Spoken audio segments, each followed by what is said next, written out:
Hello बच्चों, स्वागत करता हूं सभी का आपके अपने यूट्यूब चैनल राज एजुकेटर में। बायोलॉजी 2024-25 के लिए daily smart biology study MCQ series को ज्वाइन करके आप अपना प्रिपरेशन बहुत अच्छा कर सकते हैं। तो देर किस बात की, डेली शाम को 7 बजे राज एजुकेटर ऑनलाइन प्लेटफॉर्म के साथ में जुड़ करके आप बायोलॉजी की छोटी छोटी बारीकियां जान सकते हैं। आज इस ऑनलाइन प्लेटफॉर्म के माध्यम से बहुत सारा बायोलॉजी का डाटा ऑनलाइन प्लेटफॉर्म के ऊपर रखा गया है।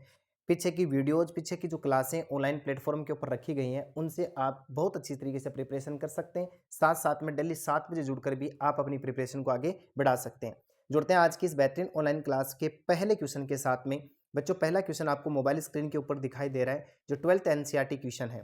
12th एनसीईआरटी क्वेश्चन है, रिप्रोडक्टिव हेल्थ जनन स्वास्थ्य अपना चैप्टर चल रहा है, उसमें से ये क्वेश्चन अपना लिया है। देखो क्या कहता है कि रोध को कहते हैं बैरियर। बैरियर विधि कौन सी है? क्या कह रहा है अगला? निरोध है, गर्भाशय गिरवा टोपी होती है, डायफ्राम होता है, या फिर 4 नंबर ऑप्शन बच्चा कह रहा है उपरोक्त सभी। यानी तीनों के तीनों ऑप्शन सही हैं। दीजिए करेक्ट आंसर। आपके पास में सोचने समझने और आंसर देने का अपना निर्धारित समय 5 से 10 सेकंड का है। इसमें आपको सोचना समझना और आंसर देना, इतने सारे आपको काम है करने। तो बच्चा क्वेश्चन को अच्छी तरीके से पढ़ना है। रोध, जिसको बैरियर विधि कहते हैं, इनमें से कौन सी है? बिल्कुल बिल्कुल आपके आंसर का वेट रहेगा। बिल्कुल सभी बच्चे एक्टिव होकर के अच्छी तरीके से क्वेश्चन को रीड आउट करने के बाद में सोच समझ करके आंसर देंगे। अब हमें अपना कारवा बढ़ाना है। कारवा बहुत ही अच्छी तरीके से आपकी कड़ी मेहनत और आपके सहयोग से अपना कारवा धीरे धीरे बढ़ता जा रहा है। आप चैनल की ओर थोड़ा सा ध्यान अग्रसर करेंगे तो आपको 990 सब्सक्राइबर दिखाई देंगे। 1000 सब्सक्राइबर से केवल 10 सब्सक्राइबर हम दूर हैं। और आपको जानकर बड़ी खुशी होगी कि हमने इस छोटे से कार्य के माध्यम से 3000 घंटे यूट्यूब चैनल के माध्यम से कंप्लीट कर लिए। इस बात के लिए सभी विद्यार्थियों का तहे दिल से हार्दिक स्वागत करता हूं और सभी को ढेर सारी शुभकामनाएं अर्पित करता हूं और सभी को बहुत बहुत धन्यवाद ज्ञापित करता हूं। बच्चों, इस पहले क्वेश्चन का आंसर अपना 4 नंबर ऑप्शन रहेगा। रोध बैरियर विधि कौन सी है? तो इसमें निरोध, गर्भाशय गिरवा टोपी और डायफ्राम को क्या कहा जाता है? बैरियर कहा जाता है। इसी कड़ी में हम जुड़ते हैं दूसरे क्वेश्चन के साथ में। 11th एनसीईआरटी क्वेश्चन है, सभी बच्चों के द्वारा यह आंसर आना चाहिए। आपने स्केलेटल सिस्टम, कंकाल तंत्र पहले पढ़ लिया है। मानव के अग्रपाद की अंगुलियों का सूत्र है। अग्रपाद का मतलब यहाँ पर हम हाथ की अंगुलियों की बात करेंगे तो उसका जो फिंगर जो फॉर्मूला है वो क्या है? 2 3 3 3 है, या फिर 0 3 3 3 है, या फिर 3 3 3 3 2 है, या फिर 0 2 2 3 3 है। 4 ऑप्शन आपको मोबाइल स्क्रीन के ऊपर दिख रहे हैं। Choose the correct option in this question. एकदम राइट जो ऑप्शन यहाँ पर सटीक बैठने वाला है उसका आपको चयन करना है बच्चा। बहुत ही सोच समझ करके आंसर देना है। बहुत अच्छा फॉर्मूला आपको मोबाइल स्क्रीन के ऊपर दिखाई दे रहा है। देखो बच्चों, अग्रपाद की यदि मैं बात करूं तो अंगूठे के अंदर बच्चों 2 अस्थियां पाई जाती हैं। फिर प्रत्येक अंगुली के अंदर 3-3 अस्थियां पाई जाती हैं। तो अपने अग्रपाद की अंगुलियों का सूत्र की मैं यदि बात करूं तो 2 3 3 3 3 बन जाएगा। यानी 1 नंबर ऑप्शन अपना करेक्ट हो जाएगा। बिल्कुल अच्छी तरीके से आपको नोट्स के नोट में इसको डालना है कि मानव के अग्रपाद की अंगुलियों का सूत्र क्या है। तो आपको स्क्रीन के ऊपर दिखाई दे रहा है, 1 नंबर ऑप्शन अपना हो जाएगा। 233 33 हो जाएगा। इसी कड़ी में हम 3 नंबर क्वेश्चन की बात करते हैं। 11th एनसीईआरटी क्वेश्चन एक बार फिर से आपको मोबाइल स्क्रीन के ऊपर धमाका देता हुआ दिखाई दे रहा है। देखो क्या कहता है कि मानव के पक्षपाद की अंगुलियों का सूत्र। पिछले क्वेश्चन में हमने अग्रपाद की बात की, यानी हाथ की अंगुलियों की अस्थियों की बात की। पश्चपाद का मतलब अब पैर की अंगुलियों की अस्थियों की बात करेंगे बच्चा। क्या कहना चाहता है कि 0 3 3 3 2 होता है, या फिर 0 3 3 2 2 होता है, या फिर 0 33 33 मान लो, या फिर 2 3 3 3 3 होता है। बिल्कुल बहुत अच्छी तरीके से यदि आपने थोड़ा सा भी स्केलेटन सिस्टम के बारे में गौर फरमाया है तो डेफिनेटली 3 नंबर क्वेश्चन का आप आंसर निकाल करके ले आएंगे। बिल्कुल बिल्कुल बहुत अच्छा क्वेश्चन मोबाइल स्क्रीन के ऊपर आपको दिखाई दे रहा है। दीजिए करेक्ट आंसर। हाँ, ध्यान रखना, देखो ये कंफ्यूज करने वाला क्वेश्चन था इसलिए मैंने यहाँ पर डाला था। बच्चों, अग्रपाद और पक्षपाद की अंगुलियों का जो सूत्र है, फॉर्मूला, वो एक ही होता है। 2 3 3 3, यानी हाथ और पैर दोनों के अंगूठे की अस्थियों की संख्या 2 है और प्रत्येक अंगुली के अंदर 3 3 अस्थियां पाई जाती है। तो यहाँ पर भी अपना देखो फॉर्मूला क्या बन जाएगा? 2 3 3 3 3 बन जाएगा। 233 33 बन जाएगा। बिल्कुल भूलना नहीं है, कंफ्यूज नहीं होना है। हाथ और पैर दोनों की अंगुलियों का फॉर्मूला सेम होता है बच्चा। अब देखो बात करते हैं 4 नंबर क्वेश्चन की। और 4 number question 12th NCERT question है, उसी चैप्टर से, रिप्रोडक्टिव हेल्थ से। निम्न में से ऐसा कौन सा डिजीज है जो उपचार के योग्य नहीं है? ऐसा कौन सा रोग है जिसका कोई उपचार नहीं है? यकृत शोथ बी होता है, शोध नहीं शोथ बी होता है, जनिक परिसर्प होता है, एनसीईआरटी लिखती है, एचआईवी संक्रमण होता है, या फिर उपरोक्त सभी, ऑल ऑफ दीज। दीजिए करेक्ट आंसर। 4 नंबर क्वेश्चन को सोच समझ करके आंसर देना है। बहुत अच्छा क्वेश्चन आपके सामने मोबाइल स्क्रीन के ऊपर रखा गया। आपको ये बताना है कि ये जो 4 डिजीज आपके सामने मोबाइल स्क्रीन के ऊपर दिखाई दे रहे हैं, 3 डिजीज, सॉरी 3 डिजीज जो दिखाई दे रही हैं, इनमें से ऐसा कौन सा डिजीज है जिनका उपचार नहीं किया जा सकता?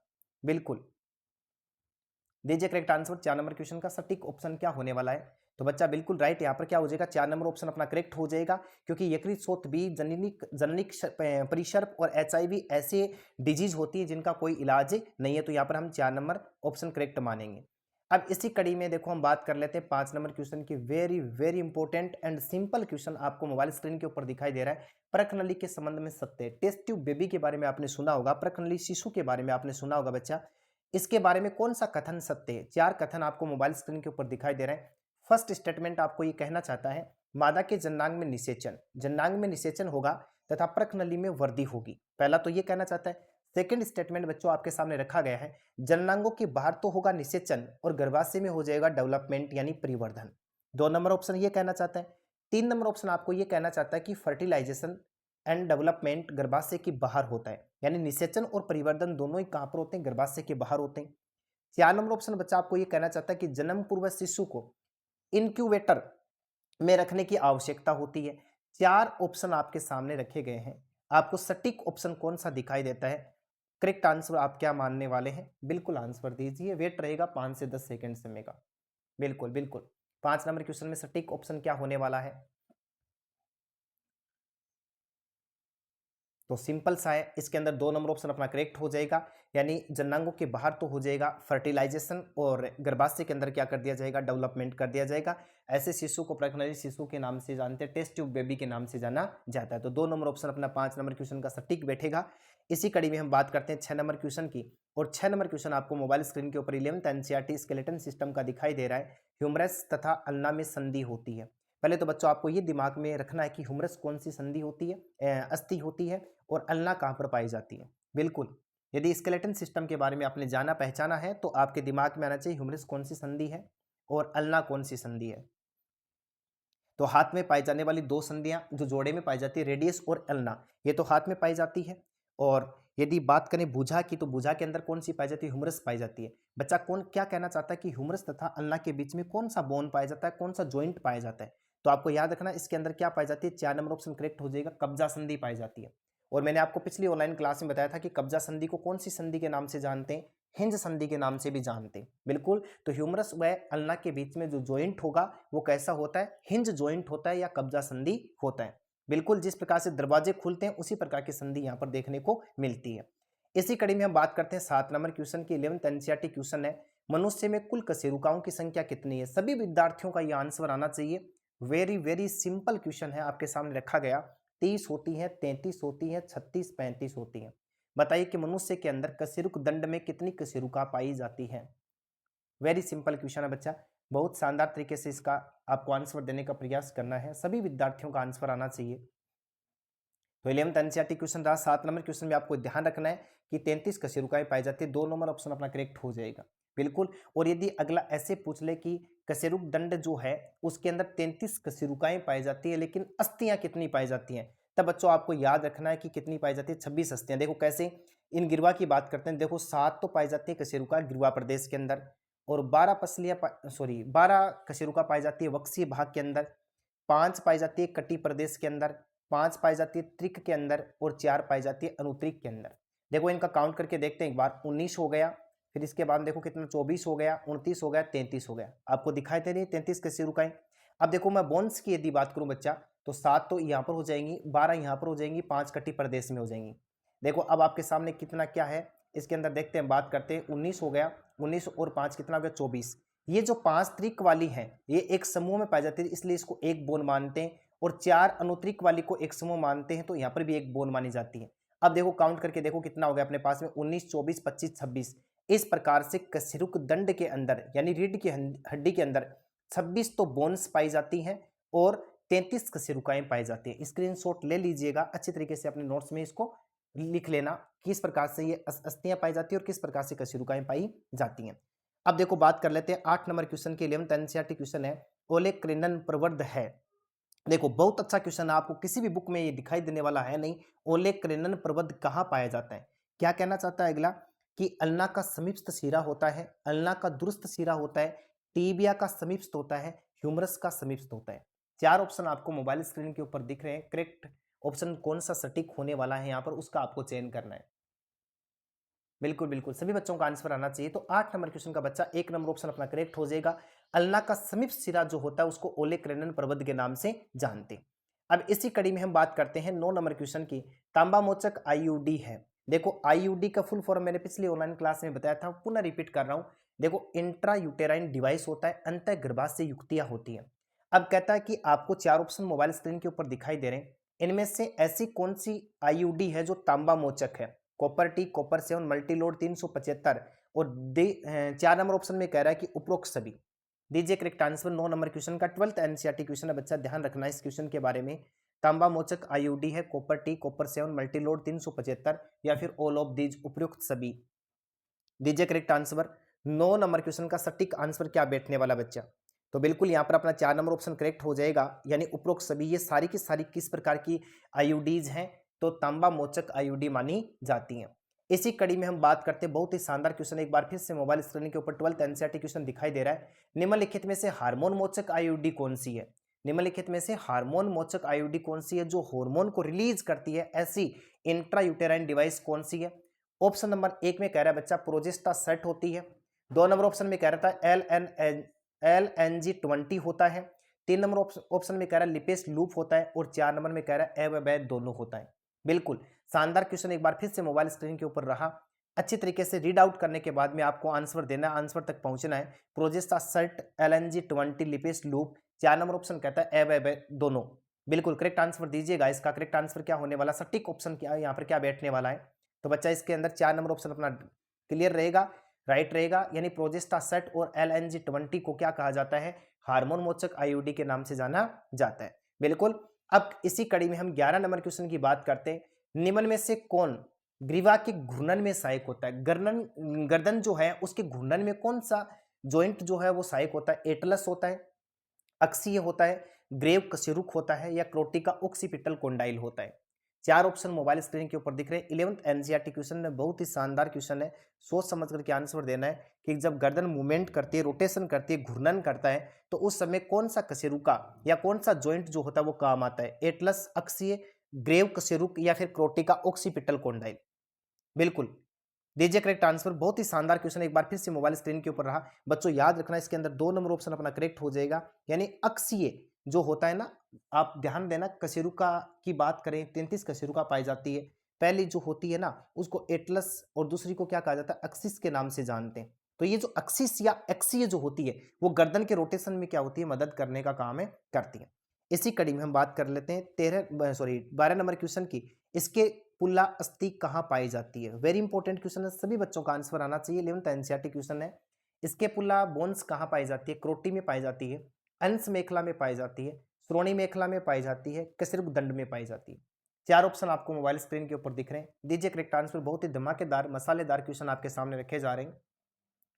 बिल्कुल बिल्कुल। अब एक शानदार प्लेटफॉर्म आपको दे दिया गया है। इस प्लेटफॉर्म के माध्यम से आप बहुत सारी नई नई बातें आप जान सकते हैं, समझ सकते हैं। तो इसके पुल्ला हड्डी किस में पाई जाती है?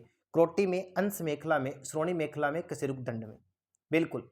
क्या मानूं मैं इसका सही आंसर क्या हो सकता है? बच्चा याद रखना, कंधे की जो अस्थि होती है ना उसको कहा जाता है स्केपुला। इसका मतलब अंश मेखला में पाई जाती है। 2 नंबर ऑप्शन अपना सटीक बैठ जाएगा। इसी कड़ी में हम बात कर लेते हैं श्रोणी मेखला में ऑब्ट्यूरेटर फोरामेन रंध्र जो होता है वो किसके बीच में पाया जाता है? एलियम और इस्चियम के बीच में पाया जाता है। एलियम तथा प्यूबिस के बीच में पाया जाता है। ये प्यूबिस है बच्चा, ध्यान रखना, प्यूबिस के बीच में पाया जाता है। एलियम तथा प्यूबिस के बीच में पाया जाता है या फिर नन ऑफ दीज, इनमें से कोई नहीं। दीजिए 30 नंबर क्वेश्चन का सटीक आंसर। यहाँ पर क्या सटीक बैठने वाला है? श्रोणी मेखला की बात करें, कुल्ले की जो अस्थि होती है ना बच्चा, उसको श्रोणी मेखला के नाम से जानते हैं। तो आपको याद रखना है यहाँ पर 2 नंबर क्वेश्चन अपना सटीक हो जाएगा। इस्चियम तथा प्यूबिस जो होती है उसके बीच में क्या पाया जाता है? यानी ध्यान देना, ऑब्ट्यूरेटर फोरामेन रंध्र जो होता है वो इन दोनों के बीच में पाया जाता है। इसी कड़ी में हम 14 नंबर क्वेश्चन की बात करते हैं बच्चा। 12th एनसीईआरटी क्वेश्चन है, बहुत शानदार क्वेश्चन मोबाइल स्क्रीन के ऊपर आपको दिखाई दे रहा है। निम्नलिखित में से कौन सी महिलाओं में बंदेकरण की प्रक्रिया है? देखो बंदेकरण की बात कर रहा है, स्टेरिलिटी की बात कर रहा है, बंदेकरण की बात कर रहा है। देखो अंड जनन है, शुक्र जनन है, नलिका उच्छेदन है, शुक्रवाहक उच्छेदन है। ये क्वेश्चन इसी साल बोर्ड की एग्जाम में आया हुआ है, 2024 में क्वेश्चन आया था, जिसको ध्यान रखना बच्चा, इसको नलिका उच्छेदन के नाम से जानते हैं, जिसको ट्यूबेक्टोमी के नाम से जानते हैं। बिल्कुल, तो यहाँ पर 3 नंबर अपना ऑप्शन करेक्ट हो जाएगा। इसी कड़ी में हम बात करते हैं 15 नंबर क्वेश्चन की। 15 नंबर क्वेश्चन आपको मोबाइल स्क्रीन के ऊपर दिखाई दे रहा है कि वर्तमान समय में भारत में गर्भ निरोधक की सर्वाधिक मान्य विधि कौन सी है बच्चा। देखो, भारत की बात कर रहे हैं, गर्भ निरोधक युक्ति की बात कर रहे हैं। अंतःगर्भाशय युक्ति होती है, डायाफ्राम होता है, सर्वाइकल केफ होता है, कैंपनी केफ होता है और ट्यूबेक्टोमी होता है। 4 ऑप्शन आपको 15 नंबर क्वेश्चन में मोबाइल स्क्रीन के ऊपर दिखाई दे रहे हैं। 12th के बच्चों के लिए बहुत ही शानदार क्वेश्चन इस चैप्टर में से। बोर्ड के एग्जाम की यदि मैं थोड़ा सा बात करना चाहूँ तो 2 नंबर का क्वेश्चन एग्जाम में आता है, एक ऑब्जेक्टिव आता है। तो ऑब्जेक्टिव बहुत सारे इस चैप्टर से हम क्लियर करने वाले हैं। तो आपको बताना कि वर्तमान समय में भारत में गर्भ निरोधक की सर्वाधिक मान्य विधि कौन सी है। दीजिए करेक्ट आंसर। बहुत अच्छा क्वेश्चन मोबाइल स्क्रीन के ऊपर रहा, आपको याद रख लेना है, अच्छे तरीके से घोट लेना है, माइंड में फिट कर लेना है। 1 नंबर ऑप्शन अपना करेक्ट हो जाएगा। अंतःगर्भाशय युक्ति जो होती है वर्तमान समय में भारत में गर्भ निरोधक की सर्वाधिक मान्य विधि मानी जाती है। अब इसी कारवा को आगे बढ़ाते हैं और 16 नंबर क्वेश्चन आपको मोबाइल स्क्रीन के ऊपर 11th एनसीईआरटी दिखाई दे रहा है बच्चा। निम्न में से प्रत्येक पश्चपाद में टार्सल अस्थियों की संख्या क्या है। पश्चपाद का मतलब पैर की बात कर रहे हैं। टार्सल अस्थियों की संख्या कितनी होती है, 2, 6, 7, 5। ये 4 ऑप्शन आपको मोबाइल स्क्रीन के ऊपर दिखाई दे रहे हैं। दीजिए करेक्ट आंसर। 16 नंबर क्वेश्चन का सटीक आंसर क्या होने वाला है। देखो, हमें पता है कि एक पैर के अंदर 60 बोन्स पाई जाती है।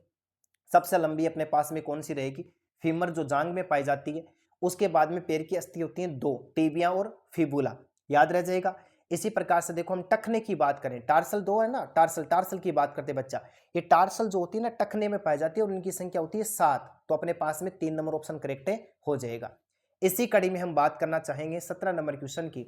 खरगोश में कुल बोन्स कितनी होती हैं। शशक का मतलब खरगोश में कुल कितनी अस्थियां पाई जाती हैं। 260 होती हैं, 206 होती है, 306 होती हैं, 132 होती हैं। कॉमन सेंस यूज कीजिए और आंसर दीजिए। बहुत अच्छा क्वेश्चन आपको मोबाइल स्क्रीन के ऊपर दिखाई दे रहा है। खरगोश के शरीर में कितनी अस्थियां पाई जाती हैं। दीजिए करेक्ट आंसर। मनुष्य के शरीर में 206 बोन्स पाई जाती हैं, खरगोश के शरीर में कितनी पाई जाती हैं। बिल्कुल बिल्कुल, तो आपको यहां पर ध्यान रखना है, 1 नंबर ऑप्शन करना है। 260 बोन पाई जाती है। कितनी पाई जाती है, 260 बोन पाई जाती है। किसके अंदर, खरगोश के कंकाल के अंदर। अब बात करते हैं हम 18 नंबर क्वेश्चन की। हिंज जॉइंट है, देखो मैंने आपको कहा था ना, कब्जा संधि को क्या कहते हैं, हिंज जॉइंट बोलते हैं। कौन कौन से भागों में पाया जाता है, कोहनी में, एडी में, अंगुली अस्थि के बीच की संधि में या फिर उपरोक्त सभी में। कब्जा संधि कहाँ कहाँ पाई जाती है, हिंज जॉइंट कहाँ कहाँ पाया जाता है, कोहनी में पाया जाता है, एडी में पाया जाता है, अंगुला अस्थियों के बीच की संधि में पाया जाता है या फिर उपरोक्त सभी में पाया जाता है। दीजिए करेक्ट आंसर। बहुत शानदार क्वेश्चन एक बार फिर से मोबाइल स्क्रीन के ऊपर रहा। तो बच्चों, उपरोक्त सभी करेंगे 4 नंबर ऑप्शन। कोहनी में भी हिंज संधि पाई जाती है, एडी में भी पाई जाती है, अंगुला अस्थि के बीच का जॉइंट होता है, वो भी किस प्रकार का होता है, हिंज जॉइंट माना जाता है। नोट्स में अच्छे तरीके से लिखना है इसको। 19 नंबर क्वेश्चन मोबाइल स्क्रीन के ऊपर दिखाई दे रहा है, जो पिछली ऑनलाइन क्लास में आ गया था। ये टेस्टिंग के लिए आपके लिए छोड़ा जाएगा क्वेश्चन। मानव के चेहरे पर उपस्थित अस्थियों की कुल संख्या 10 होती है, 14 होती है, 12 होती है, 16 होती है। सभी विद्यार्थियों का आंसर 19 नंबर क्वेश्चन का आना चाहिए। ये प्रश्नवाचक चिन्ह यहाँ पर स्क्रीन पर मैं डाल रहा हूँ कि आनन के अंदर, मुख के अंदर कितनी बोन्स पाई जाती हैं। पिछली ऑनलाइन क्लास में मैंने एक चार्ट्स बनाया था कि कंकाल के अंदर, सिर का कंकाल क्रोटी के अंदर 29 बोन्स पाई जाती हैं। क्रोटी के अंदर कितनी पाई जाती है, 29 बोन। उनमें से आनन में कितनी पाई जाती है आपको कमेंट में बताना है। बिल्कुल। अब बात करते हैं हम 20 नंबर क्वेश्चन की। जनसंख्या दिवस कब मनाया जाता है, 12th एनसीईआरटी क्वेश्चन है। जनसंख्या दिवस कब मनाया जाता है, 11 जुलाई को मनाया जाता है, 21 जुलाई को मनाया जाता है, 11 अगस्त को मनाया जाता है, 31 जुलाई को मनाया जाता है। 4 ऑप्शन आपको मोबाइल स्क्रीन के ऊपर दिख रहे हैं। 20 नंबर क्वेश्चन के अंदर सटीक ऑप्शन क्या बैठने वाला है, दीजिए करेक्ट आंसर। जनसंख्या दिवस कब मनाया जाता है। वेरी सिंपल और वेरी मोस्ट क्वेश्चन है एग्जाम की दृष्टि से। प्रतियोगिता परीक्षा में कई बार ये क्वेश्चन दर्शन दे चुका है, इसलिए आज की इस पीडीएफ में इस क्वेश्चन को शामिल किया गया। जनसंख्या दिवस मनाया जाता है, दीजिए करेक्ट आंसर। जी हाँ, बिल्कुल 1 नंबर ऑप्शन अपना करेक्ट हो जाएगा। 11 जुलाई को जनसंख्या दिवस मनाया जाता है। तो इस प्रकार से आज की इस बेहतरीन ऑनलाइन क्लास में आपको टॉप 20 एमसीक्यूज देखने को मिले। एक से बढ़कर के एक एमसीक्यूज आपके सामने रखा गया।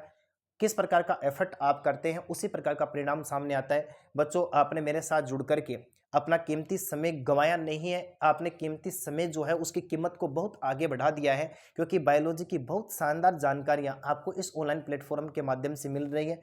इस ऑनलाइन प्लेटफॉर्म के माध्यम से जुड़ करके तैयारी करने वाले सभी विद्यार्थियों का एक बार फिर से हार्दिक स्वागत करता हूं और सभी को धन्यवाद ज्ञापित करता हूं। अधिक से अधिक क्लास को शेयर कर दीजिएगा। बार-बार रिक्वेस्ट करनी पड़ रही है कि अधिक से अधिक क्लास को शेयर कर दीजिएगा ताकि उन विद्यार्थियों तक भी अपना चैनल पहुँचे, अपनी क्लास पहुँचे, जो अभी भी बायोलॉजी की छोटी-छोटी बारीकियों में एग्ज़ाम में फँस जाते हैं और फिर निराशा उनके हाथ लगती है। अपनी वजह से यदि किसी की निराशा यदि खुशी में बदल जाए तो ये बहुत बड़ी बात है, इसलिए चैनल को अधिक से अधिक शेयर करना ना भूलें। मिलते हैं अगली बेहतरीन ऑनलाइन क्लास में। कमेंट में बताना कि 20 में से कितने क्वेश्चन आप ठीक सही कर पाए। तब तक के लिए धन्यवाद।